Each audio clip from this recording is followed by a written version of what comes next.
Hello বন্ধুরা, কেমন আছো? আশা করছি ভালো আছো। তো আমিও খুব ভালো আছি। চলে আসলাম নতুন আরও একটা ভিডিও নিয়ে। তো আজকে আমি রান্না করব আলু দিয়ে, বেগুন দিয়ে, ফুলকপি দিয়ে, টমেটো, ধনেপাতা দিয়ে। এইখানে আছে হচ্ছে যে কি রূপচাঁদা মাছের এইসব সবজি দিয়ে এই মাছটা ঝোল হবে। এখানে আছে আদা, রসুন, জিরে এবং পেঁয়াজ বাটা। তো এবারে আমি কড়াইটা গ্যাসের উপর বসিয়ে দিয়েছি। গ্যাসটা এবার আমি ধরিয়ে দেবো। তো চলো দেখতে থাকো আমি কিভাবে রান্না করি শীতের সব সবজি দিয়ে মাছটার ঝোল। তো এটা হচ্ছে রূপচাঁদা মাছ, হয়তো অনেকে খেয়েছো কিংবা খাওনি জানি না, বাট এই মাছটা খেতে খুব সুস্বাদু, অনেক তেল থাকে, ভালো লাগে খেতে মাছটা। তো এবার কড়াইটা গরম হলে আমি এর মধ্যে দেবো সরষের তেল। দিয়ে দিলাম সরষের তেল।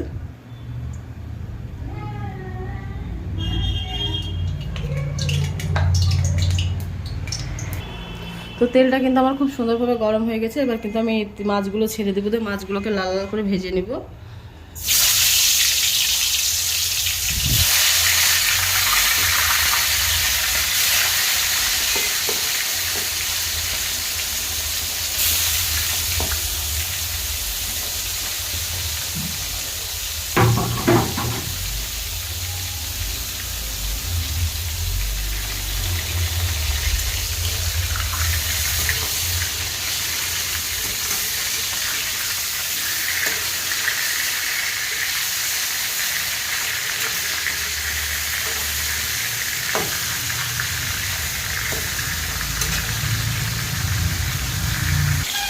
তো মাছগুলো কিন্তু আমার সুন্দর লাল লাল করে ভাজা হয়ে গেছে। এবার মাছগুলো আমি তুলে নিব।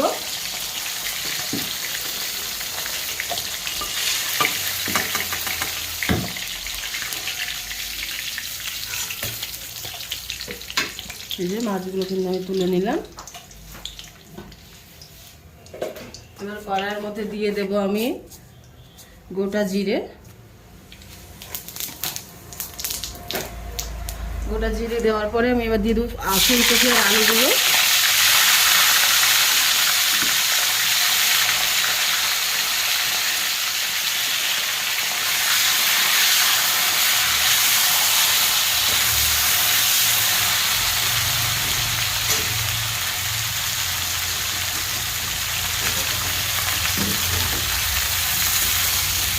ফুলকপি আর আলুগুলোকে আমি একটু লাল লাল করে ভেজে নেব। তো ফুলকপি আর আলুগুলো কিন্তু আমি হালকা করে ভেজে নিয়েছি। এবার আমি এর মধ্যে দিয়ে দেব আদা, রসুন, জিরে এবং পেঁয়াজ বেটে রেখেছি, সেটা দিয়ে দেবো। এখন দিয়ে দিলাম বেটে রাখা মশলাটা। আর এবার আমি এর মধ্যে দিয়ে দেবো লবণ, হলুদ, লঙ্কার গুঁড়ো।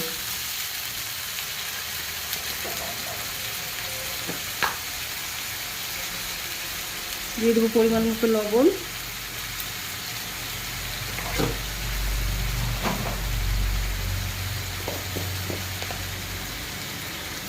দেবো হলুদের গুঁড়ো।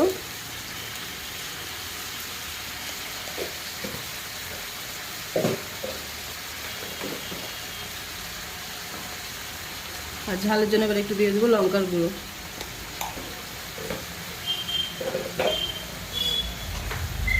এবার সুন্দর করে আমি এটাকে কষিয়ে নেব।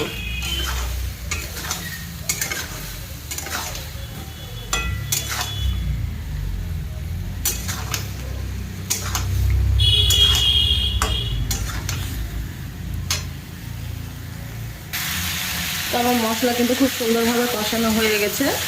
এবার আমি এর মধ্যে দিয়ে দেবো পানি।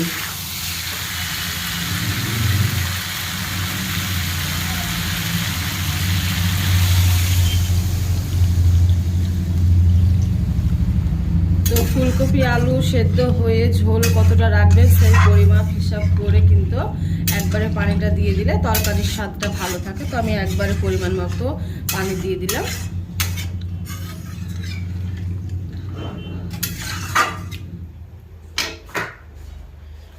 এবার আমি এর মধ্যে দিয়ে দেব কেটে ধুয়ে রাখা বেগুনগুলো।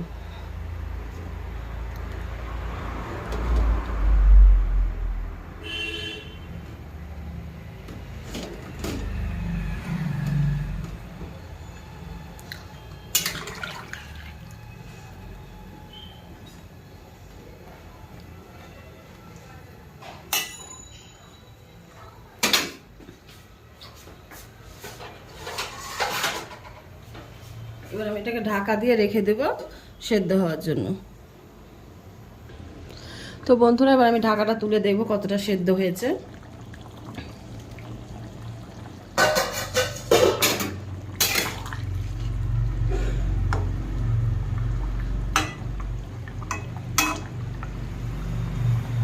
তো বেগুন আর ফুলকপি তো সেদ্ধ হয়ে গেছে, আলুটা সামান্য আর একটু সেদ্ধ হবে। তো এবার আমি এর মধ্যে দিয়ে দেব টমেটো কুচি, কেটে রাখা টমেটোগুলো এবার আমি এর মধ্যে দিয়ে দিলাম। টমেটোগুলো সেদ্ধ হয়ে যাবে আর সঙ্গে আলুটাও সেদ্ধ হয়ে যাবে। আর একটু আমি ঢাকা দিয়ে দেব। তো আবার ঢাকাটা আমি তুলে দেখবো এবার।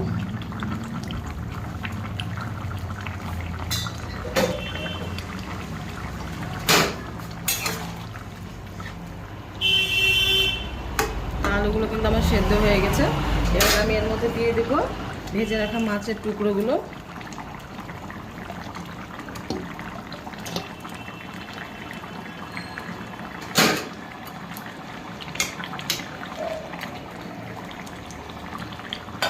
আর দিয়ে দেবো ধনেপাতা কুচি।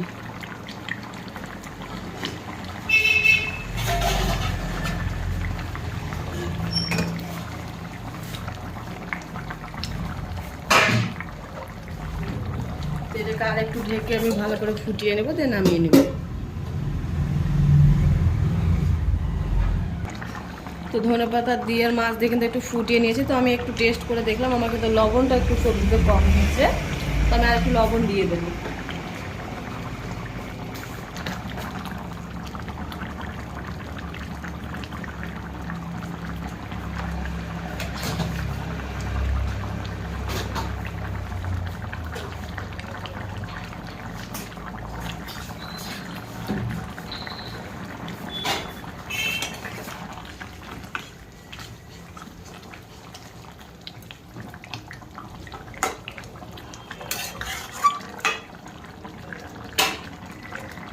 তো লবণ দেওয়ার পর কিন্তু আমি আর একটু ফুটিয়ে নিয়েছি। এবার আমি গ্যাসটা বন্ধ করে দেবো, করে দিয়ে কিন্তু আমি এবার সবজিটা ঢেলে নেব।